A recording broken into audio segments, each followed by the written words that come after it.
Question de Monsieur Xavier Breton à Monsieur le ministre de l'Économie, des Finances et de la Souveraineté industrielle numérique. La parole est à Monsieur Xavier Breton. Merci Madame la Présidente.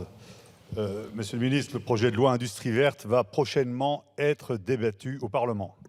À travers vous, je souhaiterais interroger le ministère de l'Économie et des Finances sur la prise en compte de la filière bois dans ce texte. On connaît l'importance de ce secteur pour notre pays. Ainsi, la région Auvergne-Rhône-Alpes, que vous connaissez bien, Monsieur le ministre, est couverte à 36% de forêt. Et elle est la première région française en sillage avec près de 2 millions de mètres cubes. Dans le département de l'Ain, nous avons 204 000 hectares de forêt et ce sont 1350 entreprises qui génèrent plus de 5500 emplois. La filière forêt-bois présente aussi de nombreux avantages, un énorme atout parce qu'elle répond aux enjeux climatiques. En premier lieu, la forêt est naturellement un puits de carbone. C'est même le principal puits naturel de notre pays. Par ailleurs, les acteurs de la filière s'organisent pour jouer un rôle majeur dans la transition écologique, dans le bâtiment, avec des constructions et des rénovations décarbonées au niveau des charpentes, par exemple.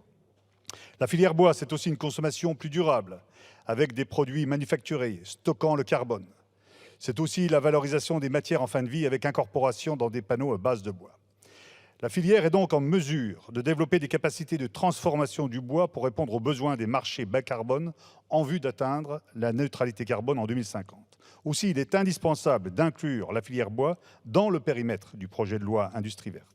Alors, Monsieur le ministre, est-ce bien prévu et quelles sont les dispositions qui concrétiseront cette prise en compte?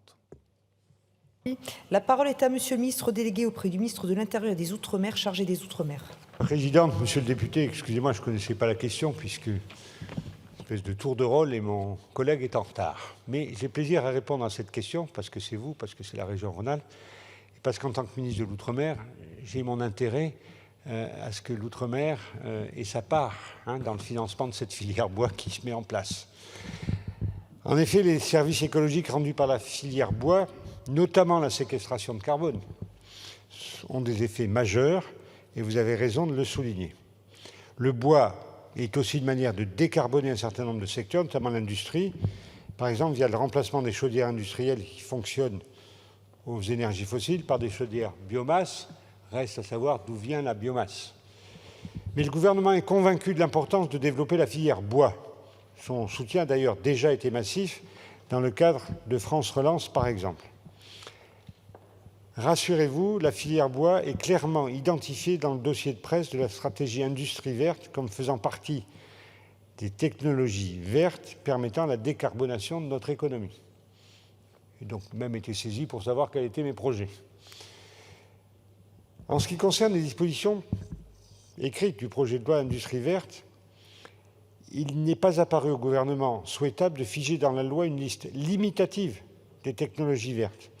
Compte tenu des avancées technologiques qui sans cesse créent de nouvelles filières, de nouvelles solutions, il serait illusoire, voire contre-productif, d'en faire une liste limitative dans la loi. La quasi-totalité des dispositions du projet de loi Industrie verte s'applique d'emblée à tous les secteurs industriels qui participent à la transition écologique, et le bois en fait évidemment partie, sans nécessité de figer tout cela dans un texte de loi.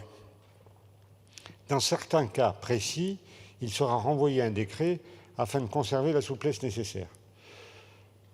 Vous pouvez, et j'en témoigne, compter sur l'engagement total du gouvernement de développer l'industrie française, toute l'industrie, et donc toutes les filières, et donc la filière bois, qui fait partie de celle qui contribue le plus à la transition écologique. C'est l'ambition du PJL Industrie verte qui sera examinée cette semaine en commission au Sénat, la semaine prochaine en séance publique.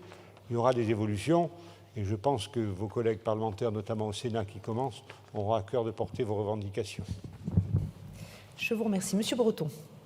Oui, merci Monsieur le ministre pour votre réponse. Je souhaite simplement que l'engagement du soutien du gouvernement auprès de la filière bois aille au-delà du dossier de presse. Il est urgent de soutenir la modernisation de la filière, notamment pour les entreprises qui sont très souvent familiales. Cela peut passer par un soutien aux investissements productifs. On sait que les industries de la filière forêt-bois nécessitent aujourd'hui des évolutions technologiques très importantes qui doivent être soutenues. C'est également la possibilité de mesures fiscales. Il peut y avoir un dispositif de suramortissement exceptionnel ou un nouveau crédit d'impôt qui serait basé sur le stockage de carbone. Rappelons-nous que la filière bois, ce sont des emplois non délocalisables et c'est de l'activité économique qui fait vivre de nombreux territoires. Je vous remercie.